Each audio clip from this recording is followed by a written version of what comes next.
하나님 말씀 보시겠습니다. 하나님 말씀은 요한계시록 7장 9절에서 17절 말씀입니다. 주보에는 15절로 나와 있는데 17절까지입니다. 하나님 말씀은 요한계시록 7장 9절에서 17절 말씀.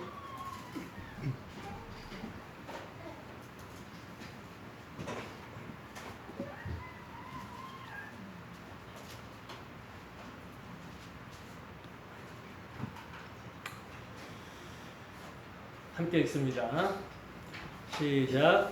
이일 후에 내가 보니 각 나라와 족속과 백성과 방언에서 아무도 능히 셀 수 없는 큰 무리가 나와 흰옷을 입고 손에 종려가지를 들고 보좌 앞과 어린 양 앞에 서서 큰 소리로 외쳐 이르되 구원하심이 보좌에 앉으신 우리 하나님과 어린 양에게 있도다 하니 모든 천사가 보좌와 장로들과 내 생물의 주위에 서 있다가 보좌 앞에 엎드려 얼굴을 대고 하나님께 경배하여 이르되 아멘. 찬송과 영광과 지혜와 감사와 존귀와 권능과 힘이 우리 하나님께 세세토록 있을지어다. 아멘.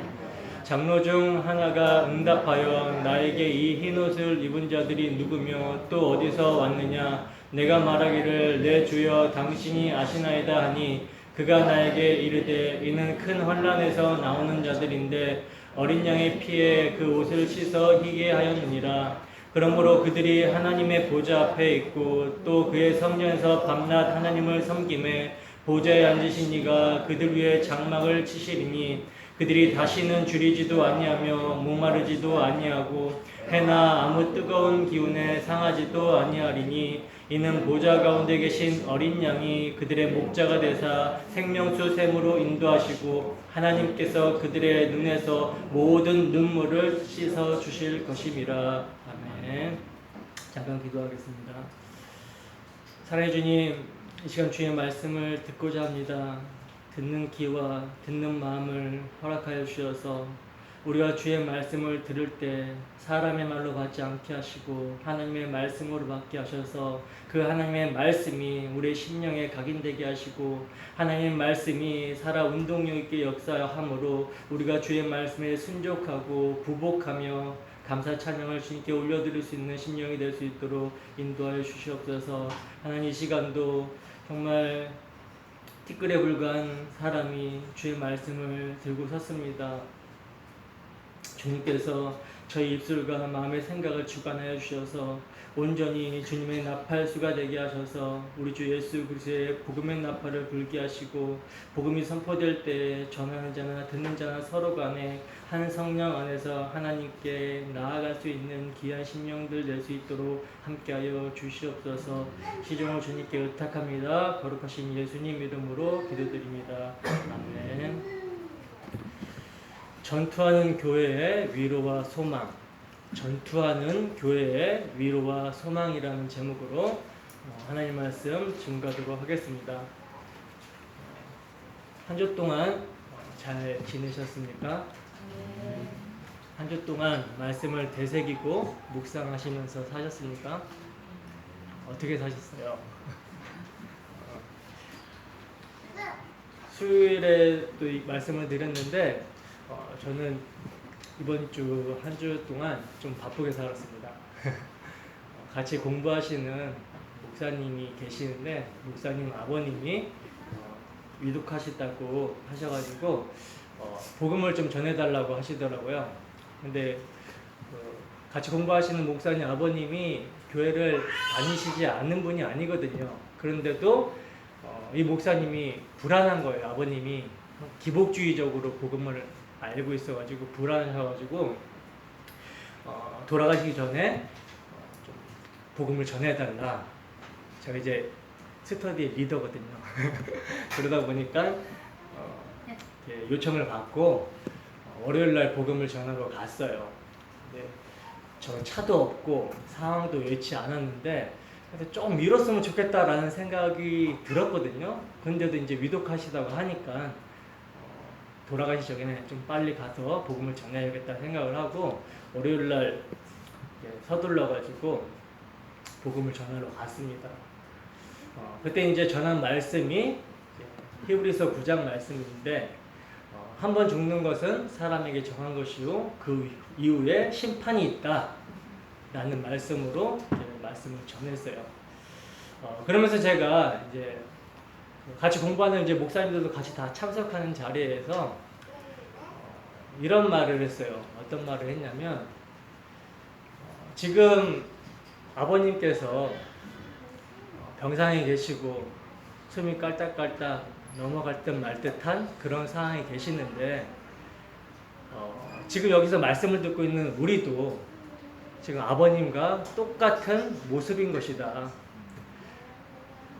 사실 지금 우리가 같이 예배를 드리고 있지만 밖에 나가는 순간 아버님보다 먼저 하나님 앞에 서게 될지 아무도 모른다. 우리는 모두 시한부 인생을 산다.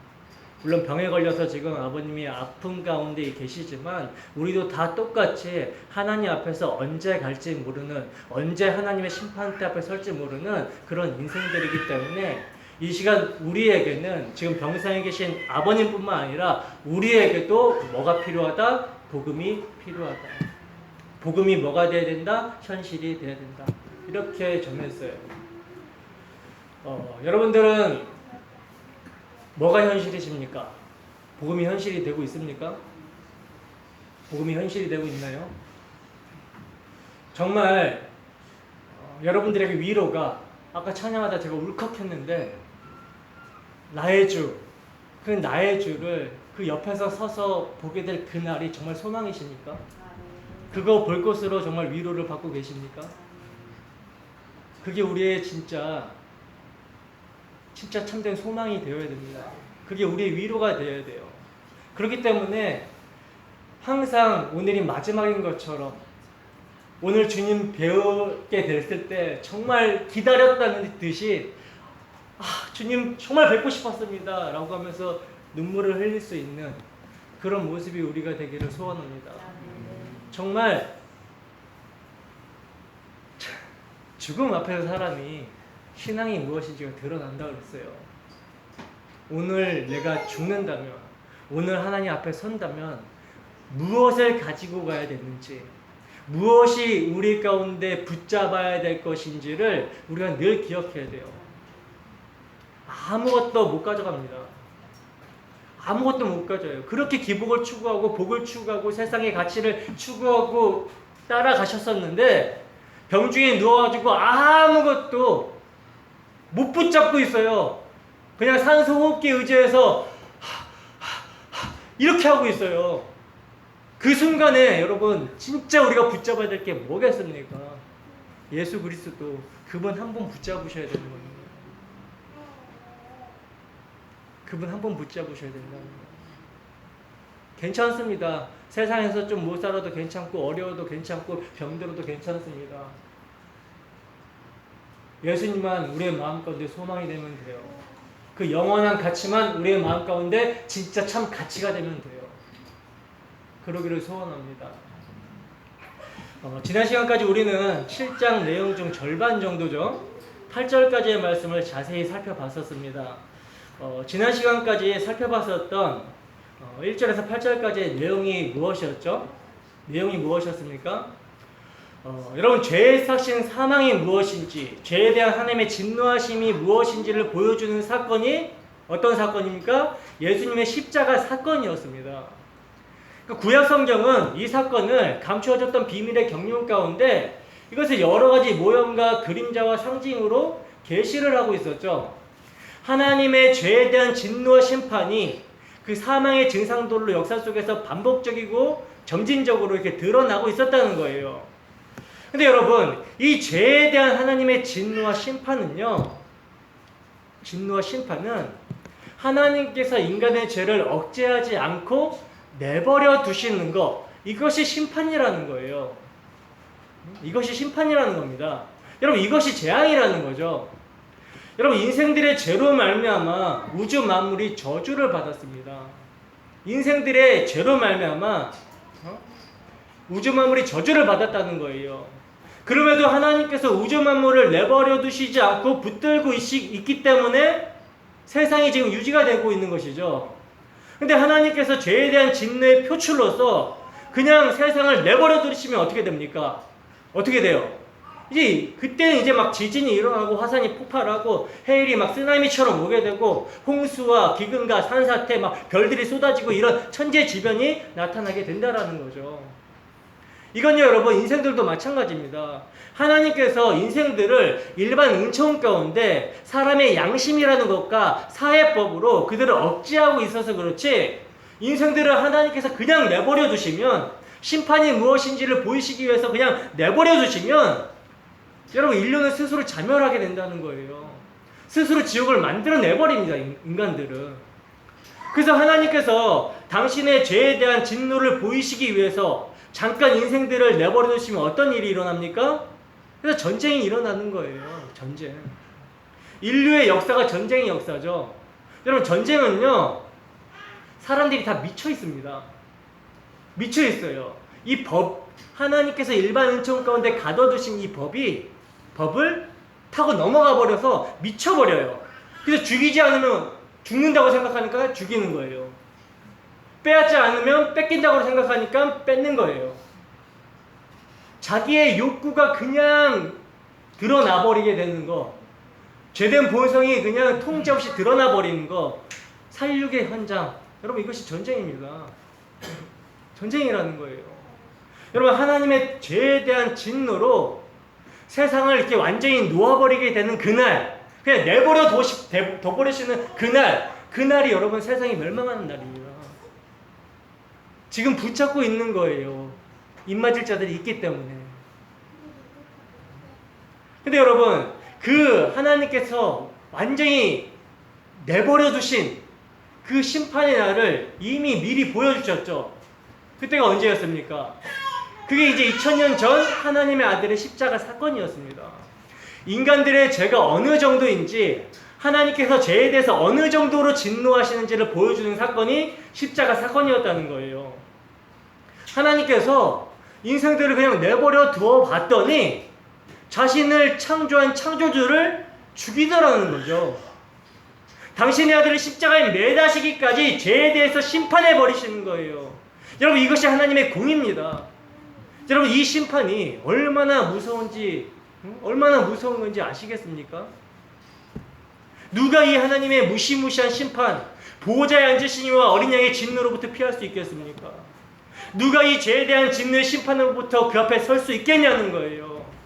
모든 인류가 사나 바위야 보호자에 앉으신 이와 어린 양의 진노로부터 나를 가려다오, 이렇게 두려워서 떨게 된다라는 거죠.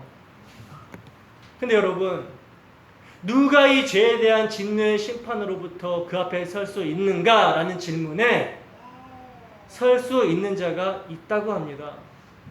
이게 우리가 7장 1절에서 8절까지 살펴본 내용이었죠. 누가 설 수 있습니까? 누가 설 수 있습니까? 바로 하나님의 인침을 받게 되는 자, 하나님의 창세전 언약 안에서 선택하심을 받아 확정된 수에 참여하게 되는 자, 이들이 그 보호자에 앉으시니와 어린 양의 진노로부터 건짐을 받아서 능히 서게 된다라는 거예요. 능히. 여러분 이들은 아담이 범죄한 이후에 모든 죄 아래, 진노 아래, 심판 아래, 율법 아래 그 저주 가운데 있는 세상 속에서 한 사람도 빠짐없이 인침을 받아왔고 구원을 받아왔다는 거예요. 이들은. 그러므로 우리 주님 다시 오실 때까지 신약에 택하신 성도들 또한 뭡니까? 인침을 받게 될 거라는 거죠. 근데 여러분 이 입맞은 자의 확정된 수에 참여하게 된 자들의 특징이 있다라고 말씀을 드렸죠. 그 특징이 뭡니까? 그 특징이 뭐죠? 바로 하나님의 군대로 부르심을 받은 자들이라는 거예요. 하나님의 군대로. 그래서 입맞은 그 확정된 자의 수 14만 4천이 각 지파에서 1만 2천 명씩 확정된 수로 계수가 되어서 뭘로 편입이 되어 하나님의 군대로 편성이 되더라는 것입니다. 편성이 되더라는 거예요. 그러므로 입맞은 자들, 하나님의 군대로 부르심을 받은 자들의 특징이 뭡니까? 그리스도의 좋은 병사로 그와 함께 고난을 받는 것이 특징이라는 거예요. 예수도 자기 피로써 백성들을 거룩하게 하려고 성문 밖에서 고난을 받으셨기 때문에 우리도 그의 능력을 지고 영문 밖으로 나가게 되는 거란 말입니다. 그와 함께 좋은 군사로 고난을 받게 된다라는 거예요. 인침을 받는 교회는 12군단과 같이 복음을 가지고 싸워야 되는 사명으로 부르심을 받았다라는 거죠. 이게 역사 속에서 복음을 듣고 성도로 부름을 받은 자들의 특징이라는 것입니다. 어떻게 우리 한 주간의 삶이 그리스도의 좋은 병사로 죄와 싸우되 피 흘리기까지 싸우셨습니까? 세상 정신을 거스르고 십자가 지신 주님만을 바라보며 한 주간을 사셨습니까? 여러분, 우리의 본성, 이 본성을 부인하는 거예요. 정말 쉽지 않습니다. 하나님의 은혜가 아니면 죄를 깨닫지도 못할 뿐더러 그 죄와 싸우는 건 불가능해요.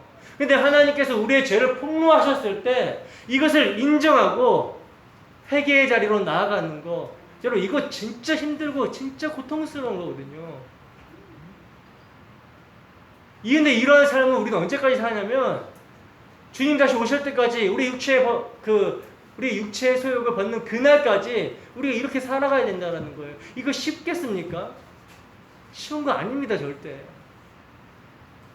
죄와 싸우되 피 흘리기까지 싸우는 그 예수 믿는 삶이 여러분 쉽지 않다는 거예요. 그래서 주의 도우심을 구하고 기도하는 거 아닙니까? 근데 기도를 안 하고 어떻게 살아갑니까? 여러분, 한 주 동안 기도의 삶을 사셨습니까? 정말 자신의 연약함과 무능함과 전적 타락함을 폭로당하고 발견하게 되면 우리는 기도의 자리로 안 나아갈 수밖에 없어요. 안 나아갈 수가 없어요. 나아갈 수밖에 없죠. 왜? 우리의 힘으로 이것을 해결할 수가 없으니까. 우리의 불신앙이 발견될 때마다 기도의 자리로 안 나갈 수가 없다는 거죠. 기도하지 않고 무슨 배짱으로 삽니까? 기도를 하지 않는다라는 것은 영적으로 심각하게 마비되어 있는 것이고 죽은 것입니다. 불신자의 확률이 많아요. 기도를 하지 않는다라는 것은. 자신의 영혼에 대해서 탄식을 하지 않는다. 기도하지 않는다. 문제가 심각한 것입니다.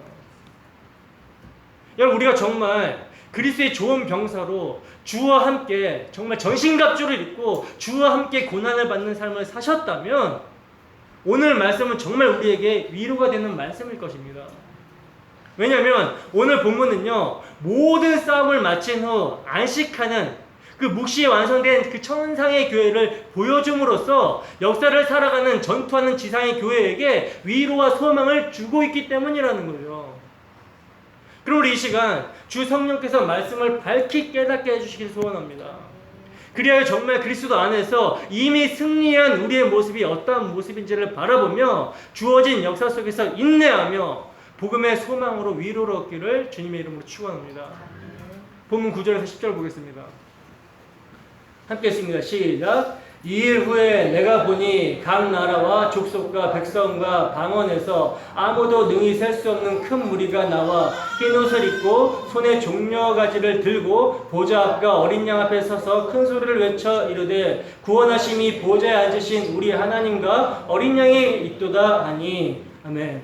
여러분, 8절까지는 사도가 역사 속 교회는 인침을 받아 확정된 수로 참여하게 되는 군대와 같다라는 지상에 전투하는 교회의 특징을 이야기했다면, 그래서 그리스도의 좋은 병사로 부르심을 받은 자들은 주와 함께 고난을 받게 되는 삶이 인침을 받은 자들의 성도의 삶이라고 했잖아요.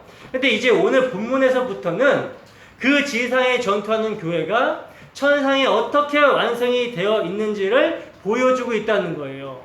그러니까 하나님께서는 역사 속에서 믿음의 선한 싸움을 싸우는 교회들에게 너희들이 힘들겠지만 너희들이 믿음으로 바라보는 실상은 이미 완료가 되어 있다. 완성이 되어 있다. 그러니 천상에 이미 완성이 되어 있는 너희들의 이 실존을 보고 참고 인내하며 잘 견뎌라 하면서 우리들에게 천상의 교회의 모습을 보여주시고 있는 거라는 거죠. 그렇기 때문에 이것이 우리에게 위로가 되어야 된다는 거예요. 그럼 이제 오늘 본문에서는 그 지상에 전투하는 교회, 영적 이스라엘인 14만 4천 명이 어떻게 묘사가 되어 있는지를 보고 가겠습니다.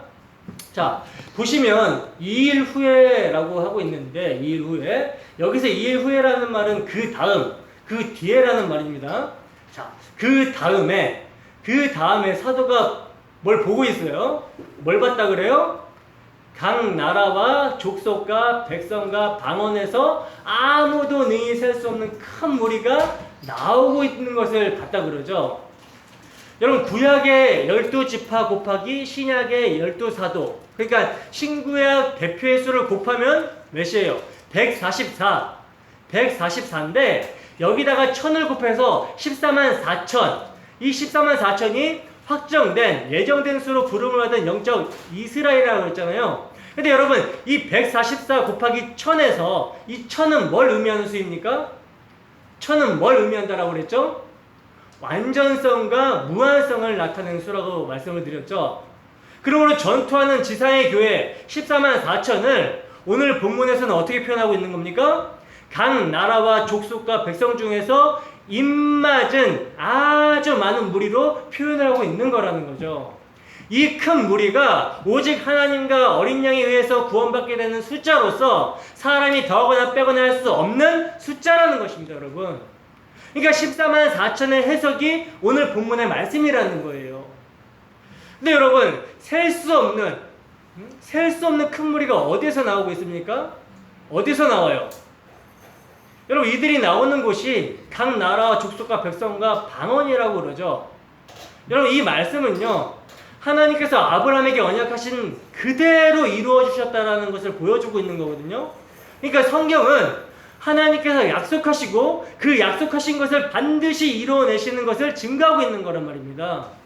창세기 12장 1절에서 3절 말씀입니다. 창세기 12장 1절에서 3절 말씀, 하나님께서 약속하신 것을 어떻게 오늘 본문에서 이루시는지 함께 읽습니다. 시작. 여호와께서 아브라함에게 이르시되 너는 너의 고향과 친척과 아버지의 집을 떠나 내가 내게 보여줄 땅으로 가라. 내가 너로 큰 민족을 이루고 내게 복을 주어 내 이름을 창대하게 하리니 너는 복이 될지라. 너를 축복하는 자에게는 내가 복을 내리고 너를 저주하는 자에게는 내가 저주하리니 땅의 모든 족속이 너로 말미암아 복을 얻을 것이라 하신지라. 아멘. 보시면 여러분, 지금 복과 저주의 기준을 누가 정해요? 하나님께서 정하시죠. 이 말은 뭡니까? 이미 세상은 하나님의 복을 받을 만한 곳이 되지 못한다는 거예요. 근데 하나님께서는 이러한 세상에 아브라함을 세우심으로 말미암아 하나님의 저주와 복이 무엇인지를 알게 하시고 땅의 모든 족속이 아브라함으로 말미암아 복을 받을 것이라고 지금 약속을 하셨다는 거예요. 이 약속을 하나님께서 신실하시게 이루시는 것이 성경이 증거하는 역사, 구속사입니다, 여러분. 구속사. 그렇다면 이 아브라함의 복이 무엇인지 우선 결론부터 보고 가겠습니다. 갈라디아서 3장 6절에서 10절 말씀.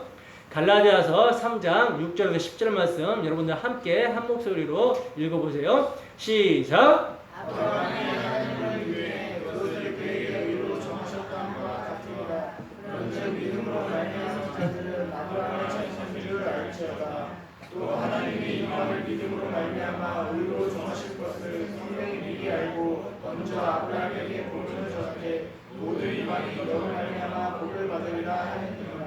그러므로 믿음으로 말미암은 자는 믿음이 있는 아브라함과 함께 복을 받느니라. 무릇 율법 행위에 속한 자들은 저주 아래 있나니 기록된 바 누구든지 율법 제에 기록된 대로 모든 일을 항상 행하지 않는 자는 저주하느니라.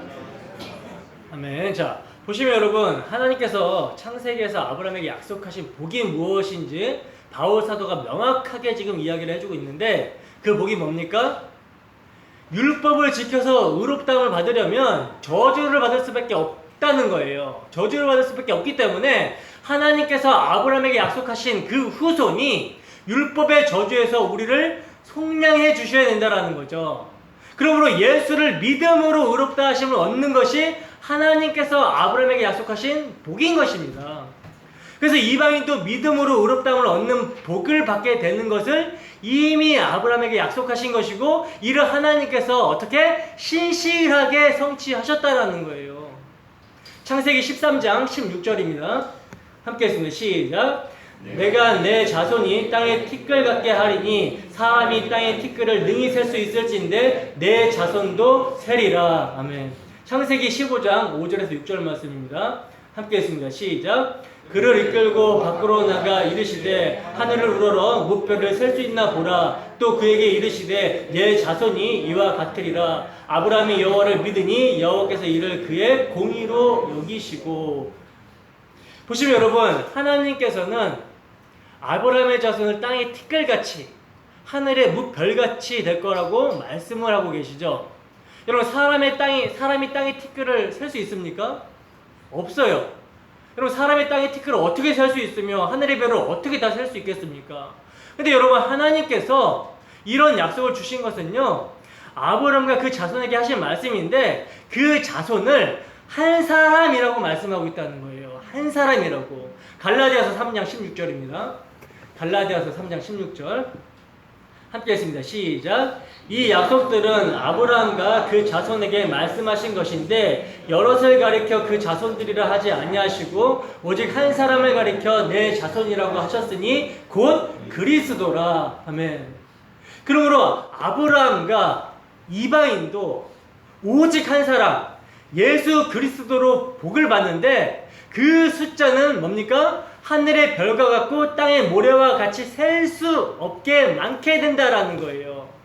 근데 그 복의 내용이 여러분 어떤 내용입니까? 십자가죠. 그래서 예수님께서는 아브라함에 대해서 이야기를 하실 때 뭐라고 얘기하시냐면 아브라함이 나의 볼 것을 보다가 보고 기뻐했다라고 말씀하셨다는 거예요. 여러분, 아브라함이 언제 예수님의 때를 봤습니까? 언제 예수님의 때를 봤죠? 모리아산에서 자기 아들을 번제로 바칠 때 그를 대신해서 하나님께서 예비하신 순양이 있었고 그 순양이 이삭을 대신해서 죽는 것을 통해서 예수님이 올 때를 보고 즐거워했다라는 거죠. 여러분, 이 말씀을 통하여 하나님께서 아브라함에게 언약하신 내용이 성경에서 어떻게 이루어지는지를 보여주고 있는 거라는 거죠.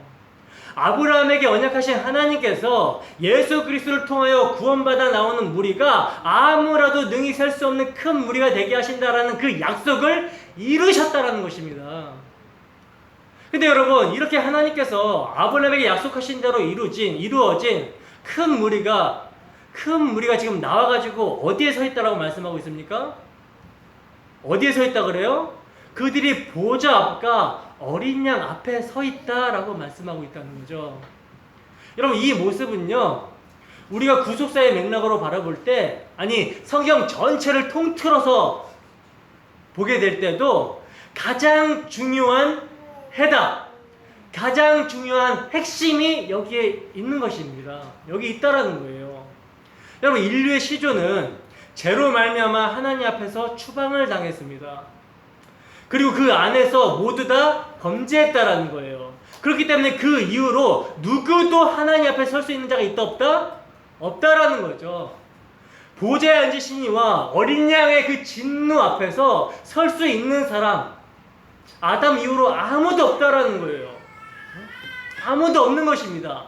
근데 아무도 없는 그 상황에서 지금 누가 서고 있어요?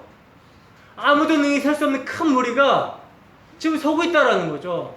아니, 이들이 지금 무슨 자격으로 감히 보좌 앞과 어린 양 앞에 서게 된 것입니까? 여러분, 이러한 물음은 우리가 6장 마지막에서 그들의 진노의 큰 날이 이르렀으니 누가 서리요 한 것과 같은 거죠. 여러분, 우리는 이 물음에 어떻게 답할 수 있을까요? 여러분, 이 큰 무리들이 하나님 앞에 설 수 있게 된 이유가 지난주까지는 하나님의 인치심을 받았기 때문이라고 답변을 했었는데 오늘 본문을 통해서는 뭐라고 답변할 수 있겠습니까? 흰옷을 입었기 때문이라고 답변할 수 있겠죠. 흰옷을 입었기 때문에. 그렇다면 이 흰옷이 무엇이길래 진노의 큰 날에 설 수 있게 되는가? 오늘 본문 14절은 답변하기를 뭐라고 답변하냐면 어린 양의 피에 그 옷을 씻어 희게 한 것이라고 말씀합니다. 근데 여러분, 우리는 여기서 그 옷이 처음부터 흰 옷은 아니었음을 알 수가 있죠. 왜 그렇습니까? 그 옷을 씻어서 희게 했다라는 말씀이 있기 때문이라는 거예요. 그렇다면 씻기 전에는 어떠했다라는 거예요? 더러웠다라는 거죠. 그러면 그 더러움이란 무엇인가? 그 더러움이 뭡니까, 여러분? 그게 바로 여러분 죄입니다.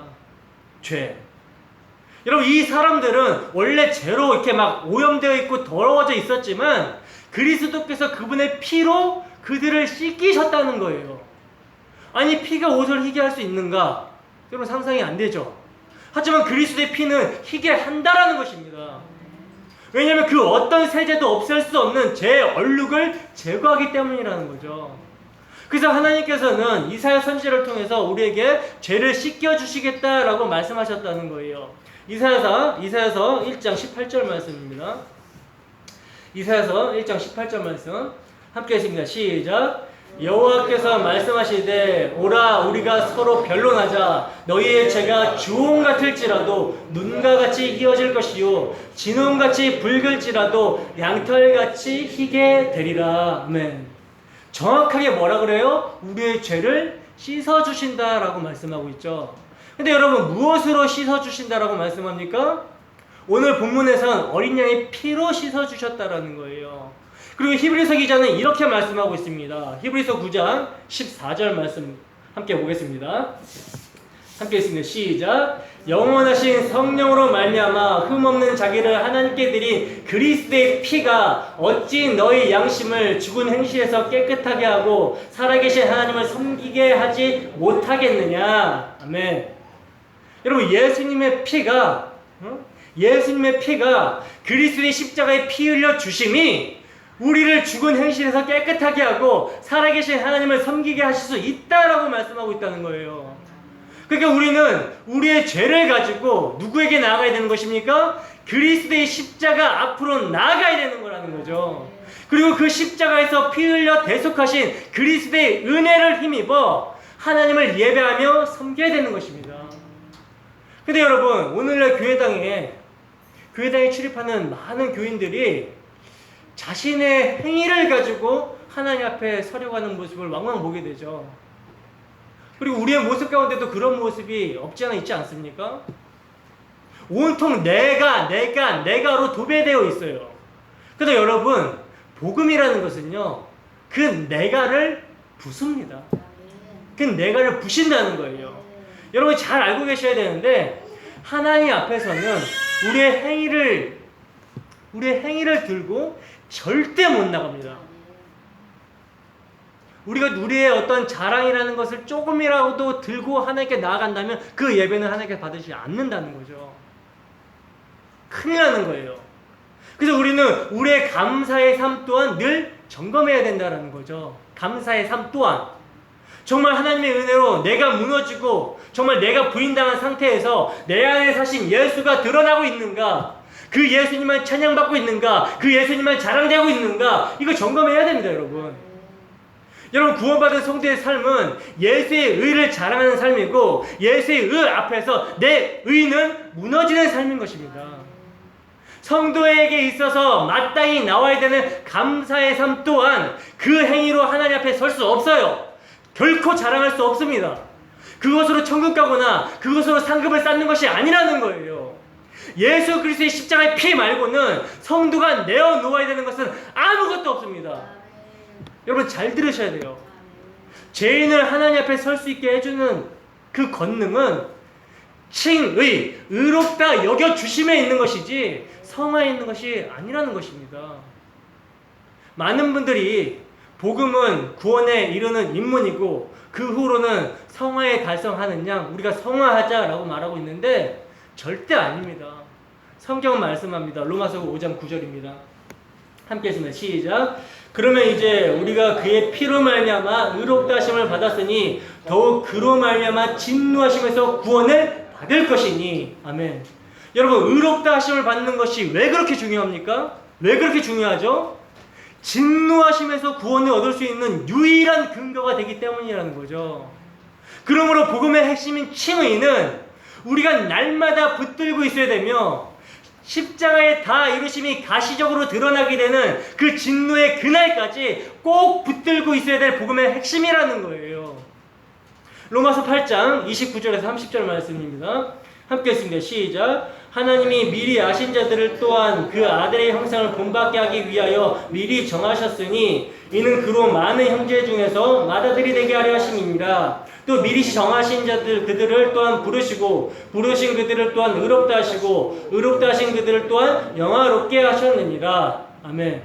여러분 여기 보시면 지금 우리의 구원의 서정이 잘 나타나 있는데 우선 미리 아심이 있죠. 그죠? 미리 아심이 있고 그 다음에 뭐예요? 미리 정하심이 있어요. 그리고 부르심이 있고 그 다음에 의롭다 하심, 칭의가 있고 그 다음에 뭐가 있습니까? 영화로 말씀하고 있습니다. 영화로 말씀하고 있다는 거예요. 근데 여러분 여기 하나 빠진 게 있죠. 여기에 뭐가 없습니까? 여기에는 성화가 없어요. 성화가 없죠. 여러분 이것은요 성화를 부정하고 하찮게 여기려는 의도가 아니라 칭의 안에 감사의 삶, 구별된 삶, 즉 성화가 포함되어 있기 때문이라는 것입니다. 이게 무슨 말인지 이해가 되십니까?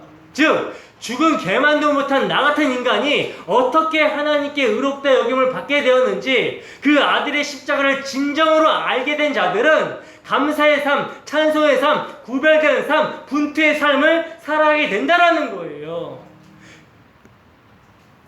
칭의의 반응이 성화라는 거지, 열매라는 거지, 그 반응으로 우리가 구원을 받는 것이 아닙니다. 이거를 순서가 바뀌어버리면 안 되는 것이죠. 칭의를 알게 된 자, 정말 지금 당장 하나님께서 지옥 보내주셔도 아무런 변명할 수 없는 자를 하나님께서 우리의 아무것도 보지 않으시고 당신의 아들의 피값으로 그냥 의롭다 여겨줘버리신 거, 이 여겨주신 거에 대해서 감사의 반응이 우리의 감사의 삶, 구별된 삶, 이것이지 우리가 구별된 삶을 살아내어서 구원을 받는 것이 아니라는 거예요. 잘 알고 계셔야 됩니다. 그리고 계속해서 큰 무리들에 대해서 다시 살펴보시면 이들의 모습을 또 사도가 뭐라고 말씀하고 있냐면 흰 옷을 입고 손에 종려가지를 들고 있다라고 말씀하고 있죠. 우선 흰 옷에 대해서는 잠시 후에 살펴보고 먼저 손에 종려가지를 들고 있는 모습을 말씀을 드리면 여러분 이 모습을 우리가 보게 될 때 뭐가 딱 떠올려지죠? 예수님께서 예루살렘에 입성하실 때 호산나 다윗의 자손이 하면서 환호하는 백성들의 모습이 떠올려지지 않습니까? 저만 떠올려집니까? 요한복음 12장 12절에서 13절 말씀입니다.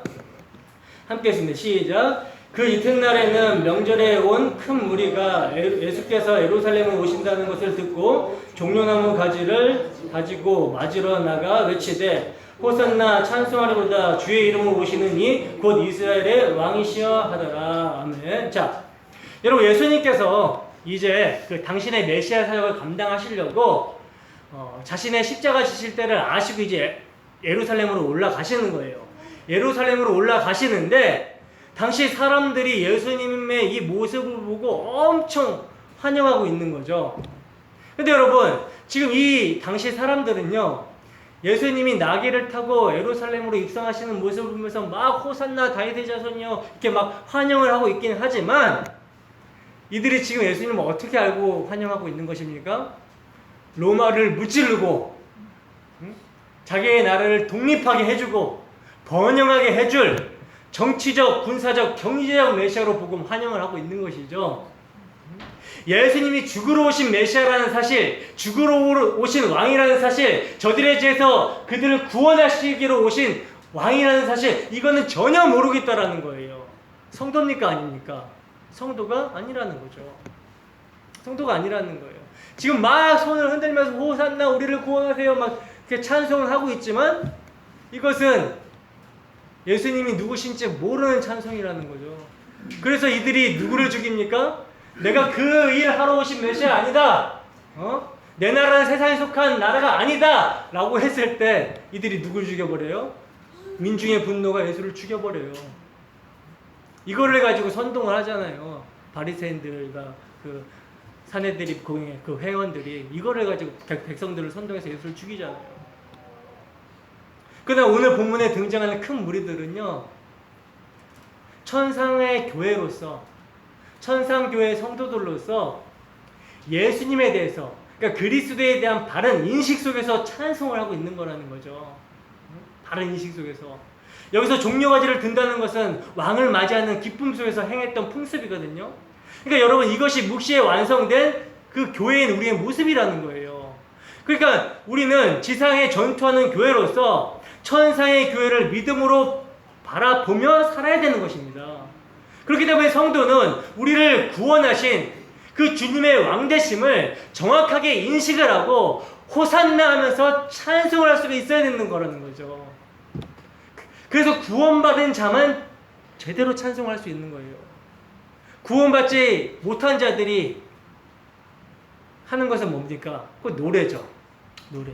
그렇지만 구원받은 자들이 그 구원받은 감격에 의해서 예수 우리 왕이여 하고 찬양하는 것은 이게 이제 찬송이 되는 것이지, 구원받지 못한 상태에서 백날 그냥 하나님 찬양합니다, 예수님 우리 왕이시여 이렇게 막 찬양한다고 해서 이 찬양이 됩니까? 찬양 안 되는 것입니다. 노래예요, 노래. 자, 그리고 또 보시면 흰옷을 입은 무리들이 본문 10절을 보시면 큰 소리를 외쳐 이르되 뭐라고 합니까? 구원하심이 보호자에 앉으신 우리 하나님과 어린 양에게 있도다 이렇게 찬양을 하고 있죠. 그러니까 구원받은 자만 찬양을 하는 거예요.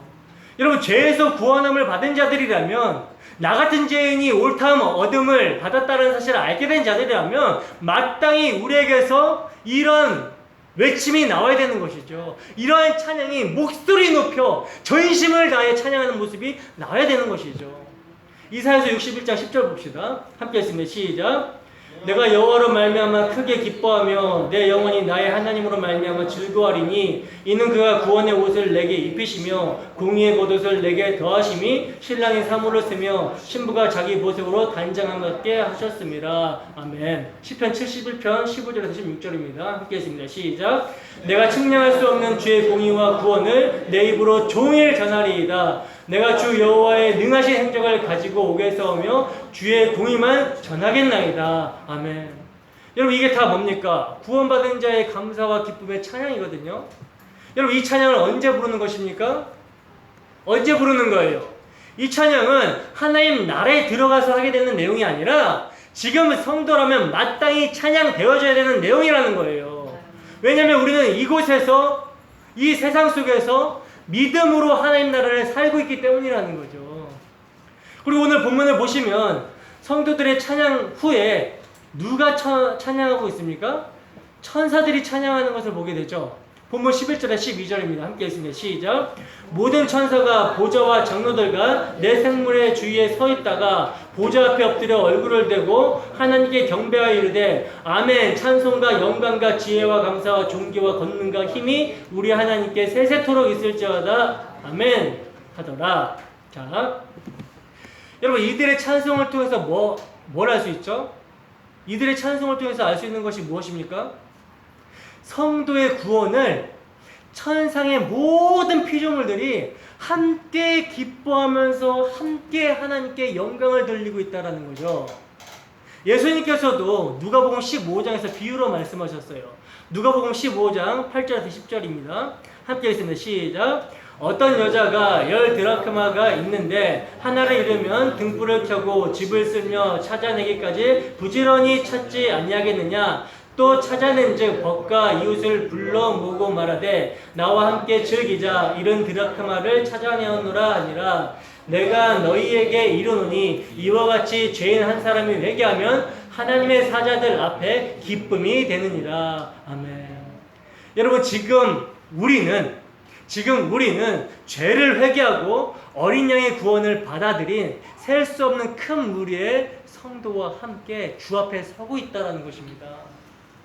서고 있다는 거예요. 믿음으로 지금 예배를 드리는 이 현장은 셀 수 없는 큰 무리와 함께 주 앞에 지금 서고 있는 현장이라는 것입니다. 지금 근데 하늘의 천사들이 크게 기뻐하고 있다는 거예요. 근데 여러분, 그 중에서 가장 크게 기뻐하실 분이 누구인지 아십니까? 누구일 것 같으세요? 스바냐 3장 17절입니다.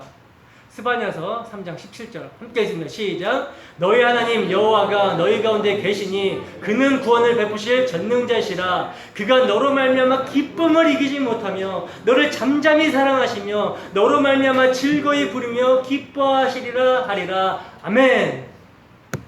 여러분, 회개하고 예수를 믿어 예배하는 우리를 누가? 하나님이 가장 기뻐하신다는 거예요. 하나님께서 그리스도의 피값으로 사신 여러분들을 가장 기뻐하십니다. 우리는 이와 같이 존귀한 자들이며 천국의 기쁨이라는 것이죠. 그래서 조나단 에드워즈 목사님은 이렇게 표현을 하죠. 하늘의 모든 성도는 하나님의 정원의 꽃과 같으며 즐거운 음악회의 선율과 같다. 멋진 표현이지 않습니까? 자, 그렇다면 여러분, 이 시간 우리가 진지하게 생각해 봐야 되는 것이 있어요. 진지하게 생각해 봐야 되는 것이 있는데, 우리의 구원을 천군 천사들이 또 하나님이 이렇게 우리를 기뻐하는데, 과연 나는 나와 같이 구원함을 받은 성도들을 이처럼 기뻐하고 있는가? 기뻐하고 있습니까? 여러분, 이 시점에서 우리는 우리의 냉랭한 마음을 점검해야 되는 것입니다. 그리고 우리의 냉랭한 마음을 찢어야 되는 것이죠. 여러분, 우리에게 정말 기뻐해야 될 것이 있다면 주께로 돌아오는 그 한 사람 한 사람, 이 한 사람 한 사람을 두고 우리가 기뻐해야 되는 거예요. 왜? 우리는 예수 그리스도와 연합되는 그의 몸이기 때문에. 하나님께서 창세전에 택하신 자를 찾아가지고 복음을 듣고 이들이 반응해서 구원을 받아서 교회로 들어오게 되었다면 정말 기뻐해야 되는 거예요.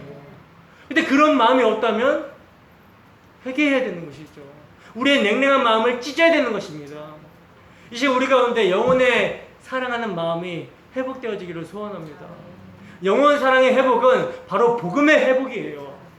내가 입고 있는 흰옷이라고 하는 이 의가 어떻게 입혀지게 되었는지를 묵상하시기 바랍니다. 본문 13절에 14절입니다. 함께 했습니다. 시작. 장로 중 하나가 응답하여 나에게 이르되 이 흰옷을 입은 자들이 누구며 또 어디서 왔느냐?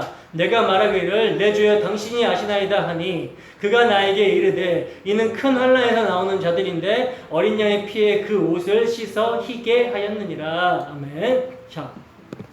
자, 여기서는 이제 성도들의 특징에 대해서 설명하는 대목인데, 지금 24 장로 중에 하나가 흰옷 입은 큰 무리의 정체에 대해서 요한 사도가 물어볼 걸 예상을 하고 먼저 물어보고 있어요.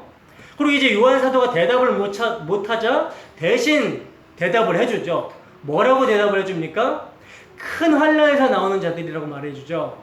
여러분, 어떤 큰 환난에서 나온 것일까요? 여러분, 지상의 교회는 전투하는 교회라고 말씀을 드렸죠. 우리는 지금 전투하는 교회예요. 근데 그 전투하는 교회는 예수 그리스도의 좋은 병사로 예수와 함께 고난을 받게 되는 교회라는 것이죠.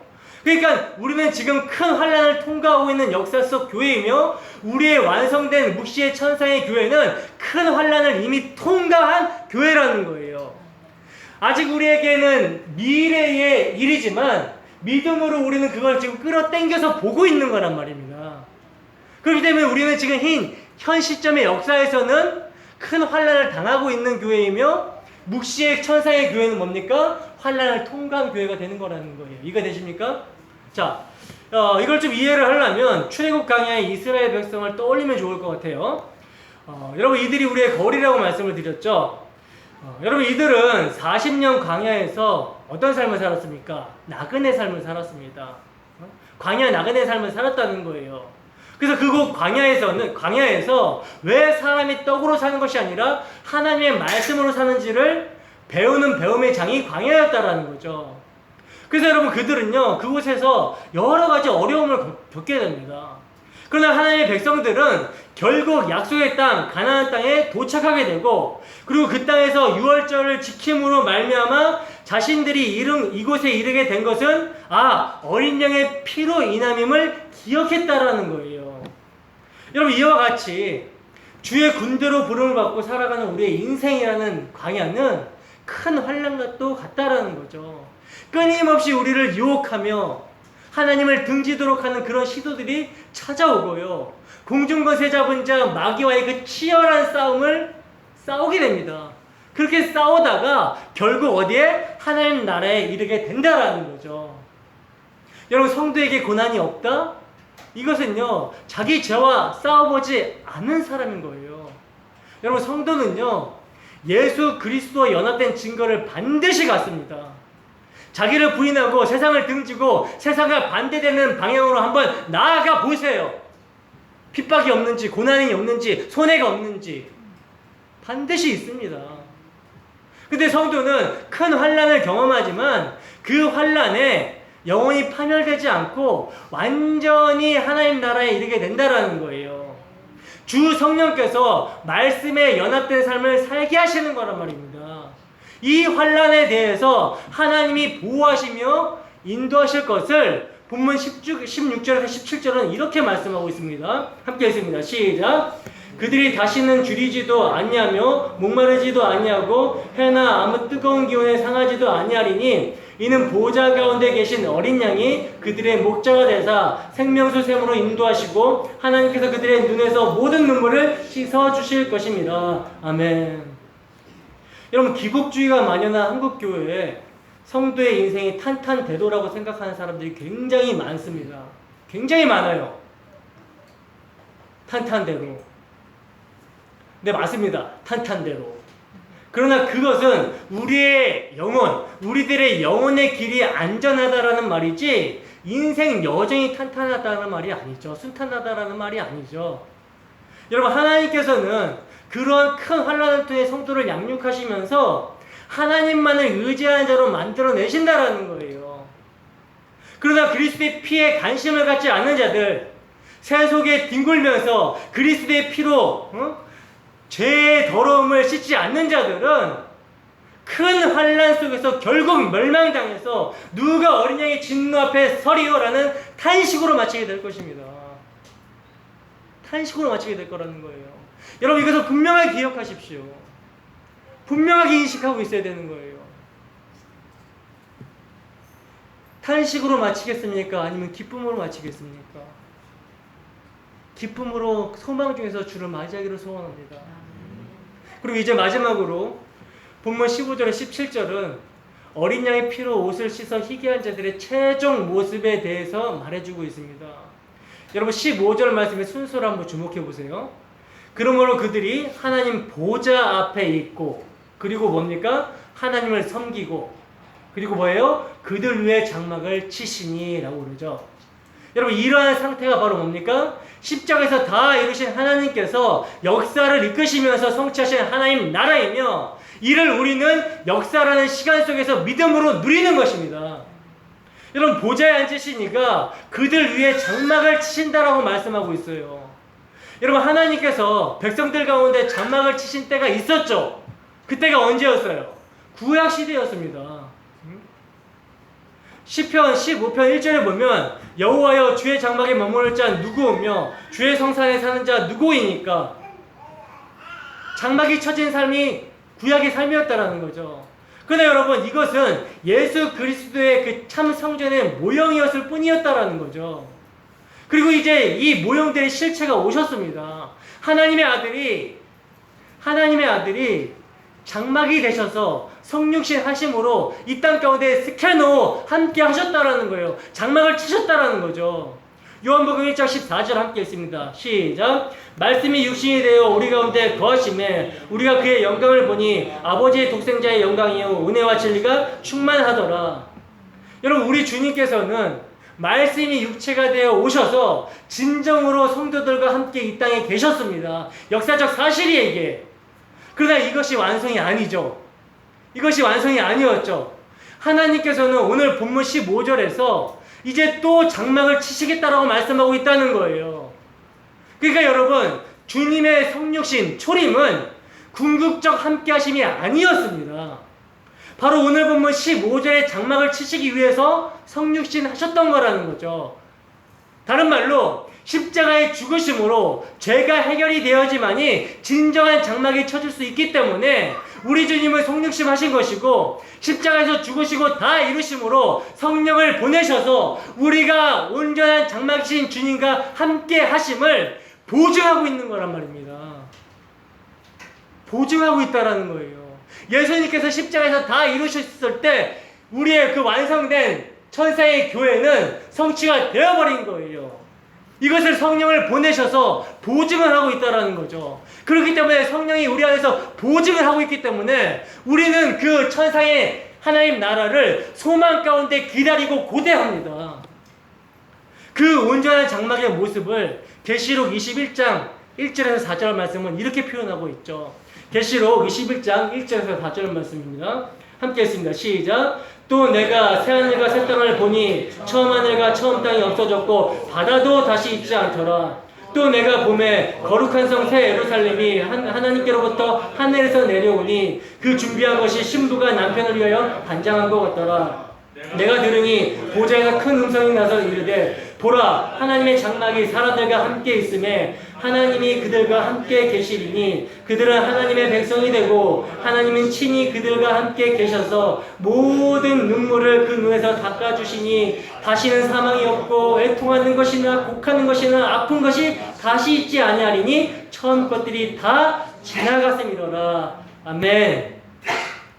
여러분 너무나 기대가 되지 않습니까? 너무나 위로가 되는 말씀 아닙니까? 근데 여러분 우리의 장막이 누구라는 거예요?